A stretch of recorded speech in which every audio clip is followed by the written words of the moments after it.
বিসমিল্লাহির রহমানির রহিম।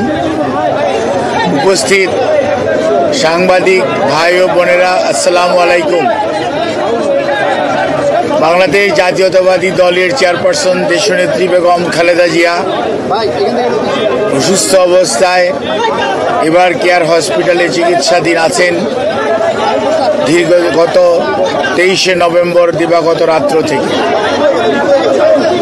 আজ 6ই ডিসেম্বর আমরা ওই দিন প্রেস ব্রিফিংয়ে আপনাদেরকে বলেছিলাম যে মেডিকেল বোর্ডের পরামর্শক্রমে আমরা হয়তো ওনাকে দেশের বাইরে নিয়ে যাওয়ার জন্য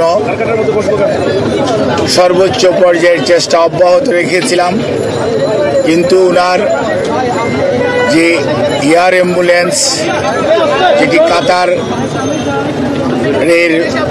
আমিরের পাঠানোর জন্য যিনি উদ্যোগ নিয়েছেন, সেই এয়ার অ্যাম্বুলেন্সের কারিগরি ত্রুটির কারণে ওটাও যেমন আসতে পারে না, এটা সত্যি কথা। অন্যদিকে মেডিকেল বোর্ডের সদস্যগণ জরুরিভাবে মেডিকেল বোর্ডের সভা করে এবং একসাথে বসে সিদ্ধান্ত নিয়েছিল ওই মুহূর্তে ওনার ফ্লাই করার সঠিক হবে না। সেজন্যই আমরা ওনার যে বিদেশ নেওয়ার যে বিষয়টি সেটি কিছুটা বিলম্বিত হচ্ছে এবং ভবিষ্যতে হয়তো শারীরিক অবস্থাই বলে দিবে যে ওনাকে কখন বিদেশে চিকিৎসার জন্য নিয়ে যাবে অথবা নিয়ে যাওয়া হবে।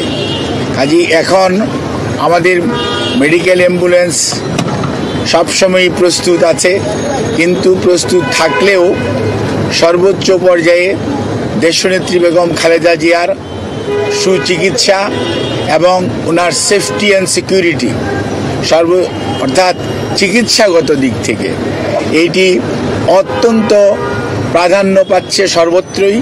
এবং আমাদের যে মেডিকেল বোর্ডের সম্মানিত সদস্যরা ইউকে এবং আমেরিকা থেকে এবং বাংলাদেশ থেকে যারা অংশগ্রহণ করছেন, ইভেন সুদূর চায়না থেকেও, সবাই কিন্তু ওনার ফিজিক্যাল কন্ডিশনের উপর সবচেয়ে বেশি গুরুত্ব দিচ্ছে। এবং আমরা মনে করি আমরা সবাই, দেশের সকল মানুষ ওনার সুস্থতা চায়, চিকিৎসকরা চায়, দেশের আবাল বৃদ্ধ বনিতা সকল ধর্মের সকল রাজনৈতিক মতাদর্শের মানুষরা চায়। কাজেই যেহেতু ওনার স্বাস্থ্য আমাদের সর্বোচ্চ অগ্রাধিকার, সেজন্য আমাদের ভারপ্রাপ্ত চেয়ারম্যান সার্বক্ষণিকভাবে জনাব তারেক রহমান সাহেব এটি যেমন তদারকিও করছেন এবং এ ব্যাপারে চিকিৎসকদের মতামতকেই উনি সবচেয়ে বেশি অগ্রাধিকার দিচ্ছেন। দলও সেই অনুযায়ী অগ্রাধিকার দিচ্ছে, কারণ সবচেয়ে বড় কথা মনে রাখতে হবে যে মেডিকেল বোর্ডের সদস্যরা বিগত 6 বৎসর যাবৎ ওনাকে বিভিন্ন সময় যে সেবা দিয়ে এসছেন, প্রতিকূল পরিস্থিতিতেও। আজকে হয়তো পরিস্থিতি কিছুটা বদলেছে, কিন্তু আপনারা সবাই সাক্ষী কি অবস্থার মধ্যে দিয়ে আমাদেরকে বিগত 6টি বৎসর পার করতে হয়েছে। কাজে এই অবস্থার মধ্যে মেডিকেল বোর্ডের সদস্যরা অত্যন্ত দৃঢ়তার সঙ্গে এবং অত্যন্ত professionally they are handling the matter. অর্থাৎ আমাদের যে এইখানকার যে শুধু যে দেশের চিকিৎসকরা এটার সাথে ইনভলভ তা ভাবার কোনো কারণ নেই। আমি সবসময় আপনাদেরকে মেডিকেলের সদস্যদের নাম সবসময় বলেছি, আমি আবারও আজকেও বলতে চাই যে আমরা প্রফেসর ডক্টর শাহাবুদ্দিন তালুকদার এখানে উনি আছেন, এখানে ডক্টর এজেড.এম. সালে আছেন, ডক্টর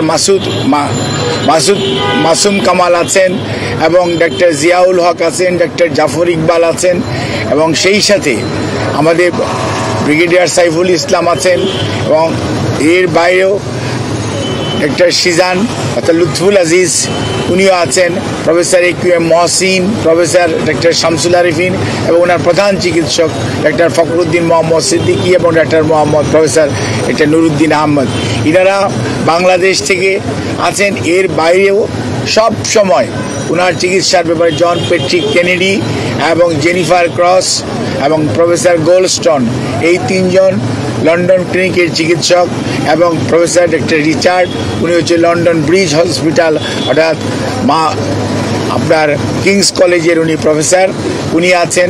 শাকিল ফরিদ পেপোয়ার ক্যামব্রিজ ইউনিভার্সিটির যে কার্ডিওলজি সেন্টার সেইটার সাথে জড়িত আছে, এবং প্রফেসর গার্বি উনি হচ্ছেন একজন আপনার কার্ডিওলজিস্ট যিনি ভ্যালভুলার হার্ট ডিজিজ হ্যান্ডেল করেন, উনি এটার সাথে সম্পৃক্ত আছেন।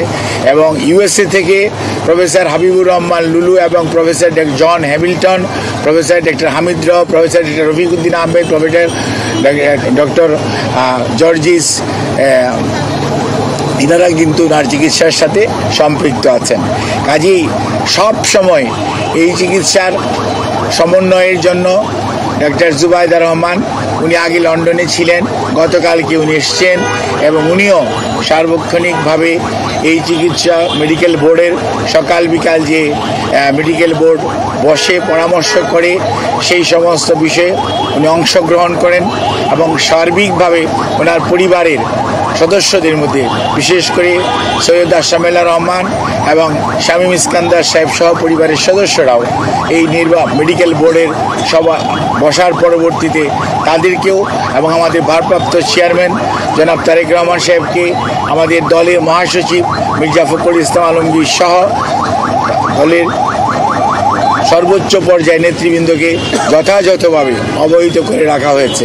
কাজে ওনার চিকিৎসার ব্যাপারে বিভিন্ন ধরনের সোশ্যাল মিডিয়াতে, আমি তো সোশ্যাল মিডিয়া দেখার সুযোগ হয় না, আমি দেখিও না, কিন্তু কোনো সময় অনেক গুজব শোনা যাচ্ছে বা অনেকে বেড়ায়।